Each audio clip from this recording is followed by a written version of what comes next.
आर्त ध्यान कई तरह का होता है। क्षमा धर्म अपने आप में एक ऐसी शक्ति है कि वह आर्त ध्यान के साथ भी आप उस क्षमा धर्म को धारण कर सकते हो। अगर आपके मन में क्षमा की शक्ति परिपूर्ण नहीं है तो आपको आर्त ध्यान होना भी स्वाभाविक है। अगर आप में क्षमा की क्षमता नहीं है तो भी आपके अंदर आर्त ध्यान की संभावनाएं बनी रह सकती हैं।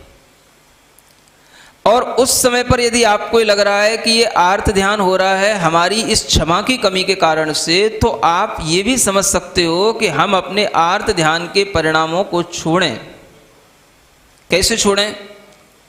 हम उसके प्रति क्षमा का भाव जो पूर्णता से नहीं धारण कर पा रहे हैं, इसी के कारण से भी आर्त ध्यान हो सकता है।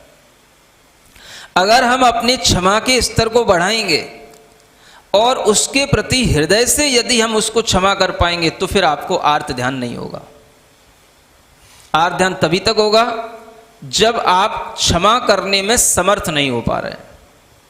मन तो कह रहा है लेकिन मन में वो ताकत नहीं आ रही कि वो वास्तव में वैसी क्षमा कर पाए, तब तक आर्त ध्यान होगा।